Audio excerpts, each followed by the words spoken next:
Hey y'all, this is AL Thick Madame, and this is the recap review for Love and Marriage Huntsville. So the episode started out with Marceau and his brother Maurice linking up at Black so that they can talk. Maurice is still feeling some type of way because his brother, he feels as though his brother threw him under the bus. And I hate to admit it, but Marceau is right. As this conversation progresses, I'm just like, I've been saying this entire time.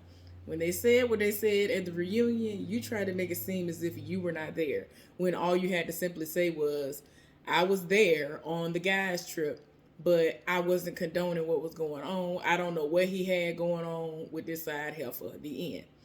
And so for whatever reason, he is still trying to stick with this narrative of, oh, well, I said I was there. It's like, no, you didn't. You did not.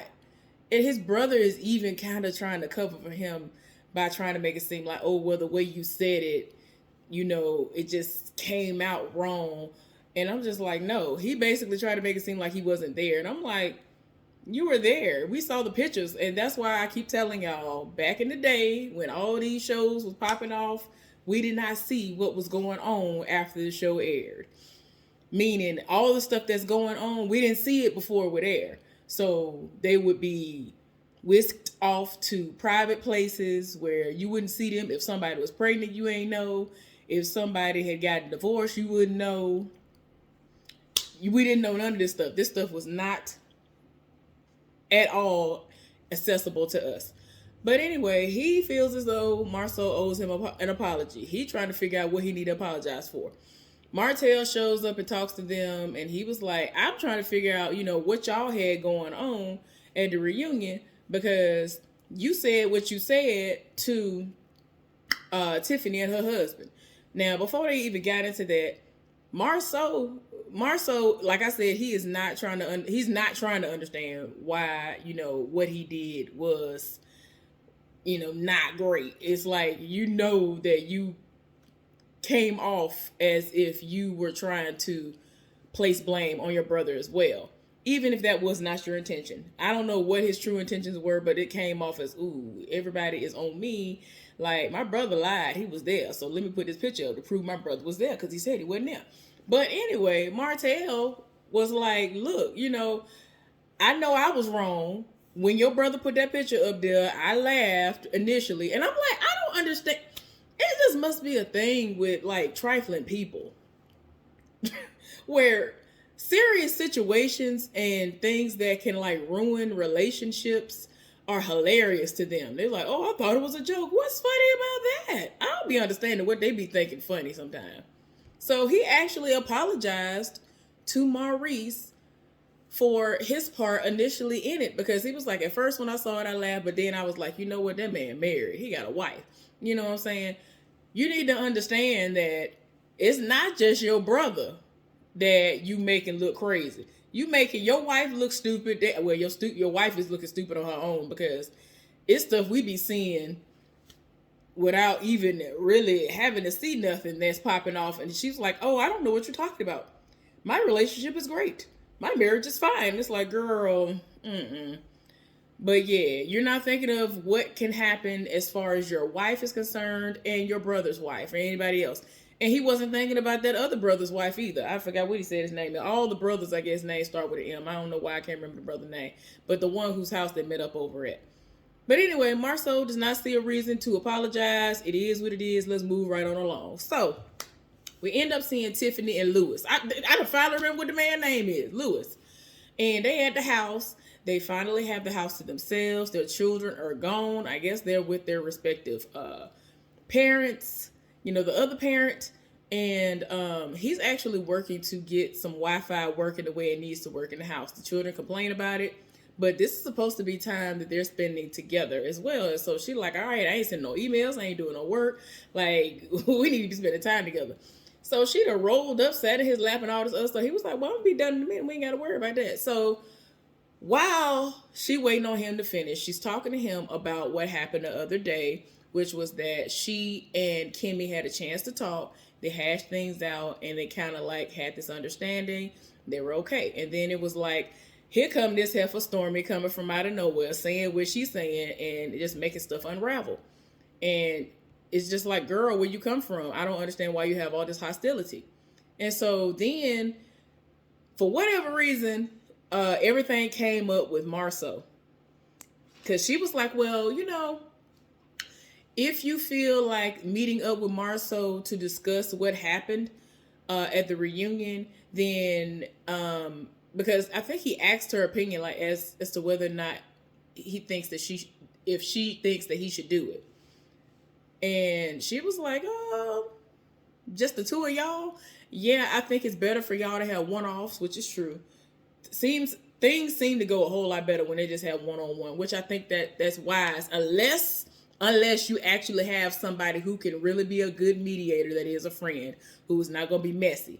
That's the only time I feel like an extra party is needed. When you know you're not going to be able to hold your peace, or like, I'm the type of person that people would rather have me in the room because they know I'm going to be like, all right now.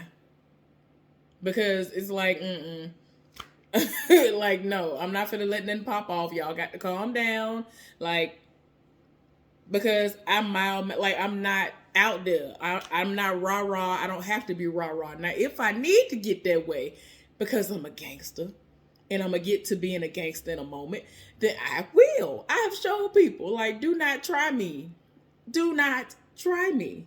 People have really been scared for real. And I mean, I'm not trying to be a gang. I mean, I play what I'm talking about. I'm a gangster. Like, it's hilarious, the reaction that I get from people, especially men. But I'm not a gangster. It's just something I like to say. It is hilarious. But don't try me. Like, if I'm not bothering you, leave me alone. You never know what somebody is capable of. But anyway, so like I said, Louis and Tiffany were talking. And so she was like, yeah, y'all need to have a one-on-one. But, if you're going to do that, I feel like we should at least like do a double date too. So it could be Letitia, Marceau, her, and her husband. And he went from 0 to 100 real quick. And she was like, look, I've known him since Monaco. And I don't know why I'm thinking like I know what that is. I didn't look it up. I don't know. Apparently she's known Marceau for some time from somewhere else. And she was like, he has a big personality and whatever. And he was just not here for it. He was just not here for what she was saying. Like, I don't care. I know other people with big personalities too. So what? And so she's concerned, like, do you feel like it's going to come to blows? And so he was like, I should be able to talk to him. But I mean, if we need to go there, we can go there. And so she was like, well, you too old for all that. And he was like, forget all that. Like, I can still get down if I need to get down. Like, I would throw these hands. I was like, oh no. So, the gangster had to come out a little bit. The thug had to come out for a little while. And it was crazy because, like, he really was getting bugged. She had to say, I'm your wife. Calm down. I'm your wife. I'm your wife. Calm down. I'm your wife. I was like, oh, my gosh. So, anyway, then we see Melody with her daughter. And apparently the daughter is into acting as well. And so they are running lines and submitting video audition reels for parts that they want to try to get in these different plays, TV shows, movies, or whatever.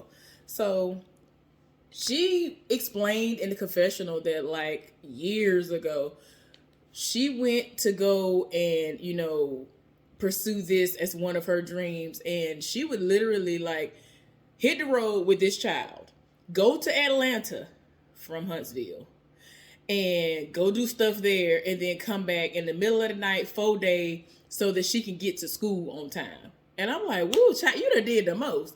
But hey, as long as her grades didn't slip, and y'all wasn't weebling and wobbling and all this out in and out of the traffic, do what you do. That's a lot. But I can't do it, y'all. I ain't even gonna lie to y'all. Y'all gonna get tired of me saying this, but I cannot help it. I cannot stand Atlanta traffic. All day, every day. It's ridiculous amounts of people on the road. And I'm just like, why? Where is everybody going at 2 a.m.? Where is y'all going? And I'm talking about they be going over the 80 miles per hour speed limit in that one area where you can go 80. And I'm just like, I don't like that tunnel. Like, I don't like none of it, y'all. I can't stand driving through Atlanta to go nowhere.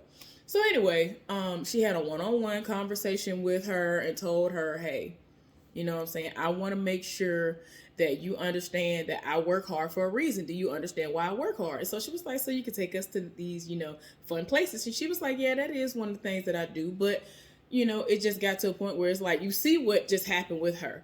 She's no longer with their father. They're divorced. And she doesn't want her to ever get in a position where she feels like, oh, I can't make it. I'm not going to be able to make it. She wants her to be independent. And you do know that y'all, I don't know if y'all heard this or not, but a lot of people are like, y'all need to get rid of this black women need to be independent type of thinking. These ways, this is the problem with the black community now and all of this. And it's like, if you believe in black on black love or black love as a whole, and it's not going in that way where you see a lot of people supporting one another, these men, women, however your relationship go, if these black couples are not doing what they need to do, it ain't panning out, it ain't lasting, we need to be able to stand on our own.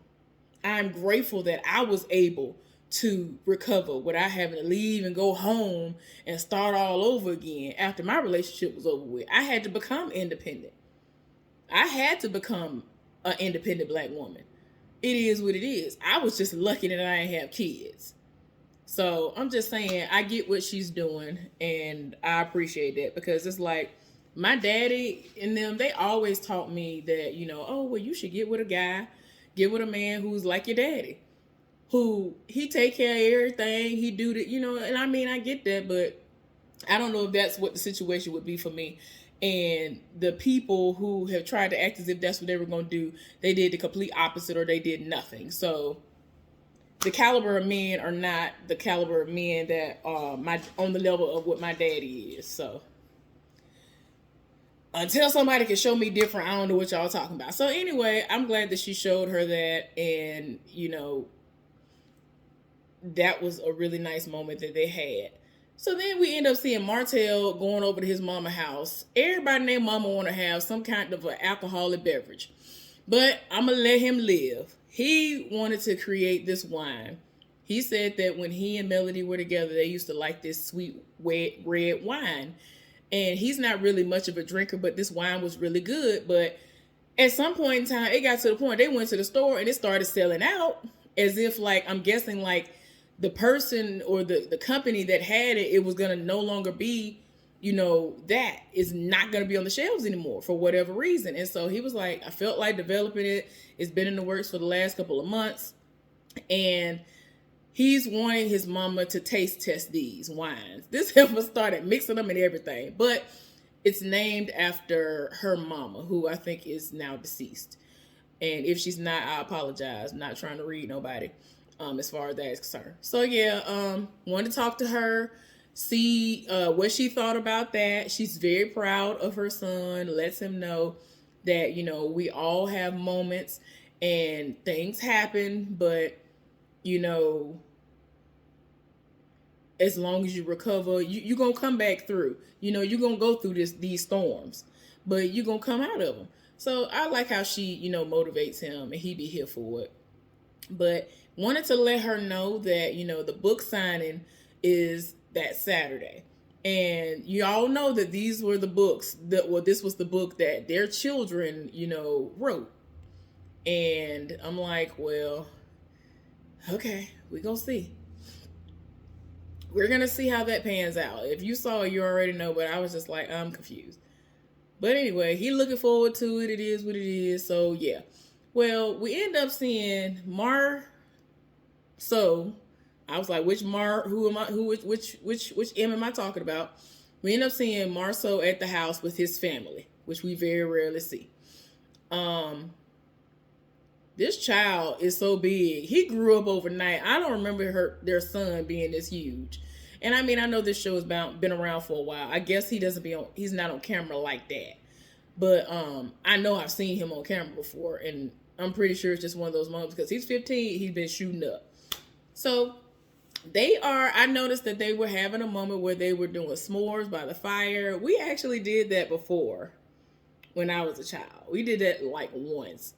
And we had a fireplace, and I don't know what they're doing. Maybe they already had the moment to pass, but everybody keep touching stuff. I don't know, but that's not how the s'mores were happening for us. The s'mores actually did what they did. They actually did get brown and all that. But whatever, I'm not gonna critique them. Who am I? So, but it was fun. It really was a fun experience. Don't know if I would ever do it again, but it really was fun. So that was nice seeing all of them by the fireplace talking. So then they started talking about how Africa was, and I'm like, now you want your children and all that to see it, and you could tell Tisha feels some type of way. And I'm just like, child, if he would have brought y'all the first time, this wouldn't have been the issue. But go off though. He over here telling myself, oh yeah, I think I could be a tour guide or whatever. So, child. Anyway, of course, the conversation came up where he was talking about how Louis and them want to try to come for their marriage, and they barely had been married that long, the two of them, and all they know about right now is divorce. And so she was trying to make it seem like she was on his side, but then Tisha came out of nowhere and was like, yeah, you know, I find it funny when people want to try to come for your marriage. And then it was funny how my mama brought up about this secret apartment, this secret place, and so I'm wondering where she got it from. And he was like, the same person that she got all this other stuff from. And this was like one of the first times that I saw him hemming and hawing. And he probably does know and or has helped pay on and might be the main person on the lease of this secret house / apartment, whatever. I think it's an apartment. But yeah, because he was like, now, you know, if I had a secret apartment, all of my cars are custom, my name on my cars, my truck is custom, somebody would have saw me. And my thing is this, like, you're not somebody who paparazzi will be following like that to where they like, okay, let's trail her from the house, and you know, over the next couple of months, let's see where he go. I don't think nobody is doing that. Now, if she was to hire a PI, I'm pretty sure they would catch him slipping, but would she care?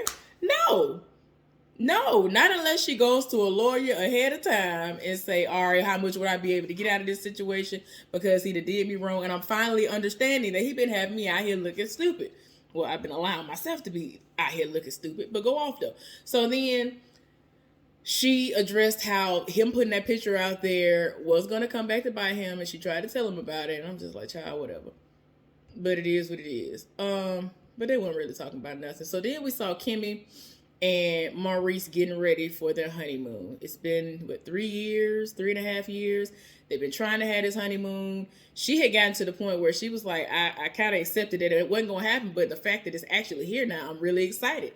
He wasn't expecting her to be so excited about this, but she is. She still has the lingerie and stuff from when Melody and Tisha bought like seasons ago. And so she's packing that. Again, she was somebody who was like, let me tell you about what happened at the sleepover. It's crazy how Tisha's cousin was invited, but Tisha wasn't. But Tisha was the focal point of the conversations. So it's crazy. And, you know, it's a lot that was going on. And myself and Tiffany had these conversations. And after we had hashed everything out, we were good. Then Stormy came over there and just undid everything. It was just too much. So then they ended up talking about how, you know, he wants to be, I guess they wanted to be spontaneous and was like, oh, I'm trying to really show you how ready I am for this trip. So I guess they was finna go and bust it wide open and tell them, bring it back, do what you're gonna do. So anyway, the day is the day for the book signing. This is the week that Melody has the kids. I'm trying to understand, why are you planning anything, especially something major like that, on a week when you don't have the kids and you have not cleared anything with Melody? That ain't making no sense. You know, these are court ordered. And again, if she's not saying anything to you, why would you then say, oh, let me plan this on a week when I ain't got the kids? Even if it's for a few hours of the day, you don't know what she has planned for the kids. So anyway, the manager or whatever she is, the assistant, she over here trying to figure out, whether or not she coming. And he was like, I don't know. I've already emailed her and messaged her. She hasn't said anything back in days. And she was trying to kind of help him with the situation and understand how she might be coming and as a woman, from the woman's perspective. Because she was like, look, I grew up and my father was a single parent raising me. So, as a woman, this is something that's new for her. The divorce is still new and fresh for her. Y'all had to iron out the details of this custody situation, and this is new for her. And you're gonna have to understand that it takes baby steps, and y'all are gonna have to work on the co-parenting thing. It is what it is. So people start showing up. People were like, okay, where the children at though? I thought I was gonna see the kids. He over here trying to call her. It's going straight to voicemail. Meanwhile, she is in the middle of getting ready to go home so that she can spend time with her family, because she has lost, I think, an uncle and a great uncle. And the prior week, she didn't have the kids because it wasn't her week. So now the kids are going to be able to go with her so that they could be around her side of the family, because they missed seeing them the prior week. And she was like, this is the first time she's hearing about all of this, and that he had sent an email while she's FaceTiming her mama. And she was like, well, he gonna have to understand, like, y'all gonna have to have a talk about all this and understand, like, y'all not supposed to be, don't plan nothing major when it's not your week. And so she was like, we've already had these conversations. He's sitting up here doing the book signing, people like crazy coming, asking about the kids. They be like, oh, we thought we was going to see the kids. Random people who are related to them. I think Tiffany and Louis came to support. And the kids were actually supposed to, I think help sign books and stuff too. But he ended up signing all the books that were purchased. And there were 2 children. I don't know if they were Louis and Tiffany's children or what. But 2 children, I think, or at least one came up there and they were helping to read and all of this. And I'm just like, child, this is so sad. This is crazy. But again, he shouldn't have sat up there and did that. And he had his feelings, and he was like, I don't understand why she would do this. The judge said that, outside of the specified days, weeks that we supposed to, trade off, there are special days that we could trade off. So this is considered to be a special day. And I'm like, I get that, but yeah, you didn't check with her, apparently. And she was saying this is her first time getting the stuff. Now, I don't know if you're going to pull receipts and be like, I've been emailing her and texting her way in advance, because he be trying to have receipts, which I don't blame nobody for having receipts. But I'm just saying, like, with this situation, ain't nothing wrong with her going home and being around her family, especially after all this stuff that has gone on. And the family wanted to see them. It's gonna be tough for a while, because they are still young and they want to be with both parents, but it's just not possible. It's not. Anyway, y'all, thank y'all so much for tuning in to the recap review for Love and Marriage Huntsville. Please give this video a thumbs up. Subscribe to my channel if you have not done so. Let's get down in the comment section and discuss all of this. And I might be back with a Married Man Side Heifer Saga or a What a Week. Okay? Y'all take care. I'll see y'all later. Bye.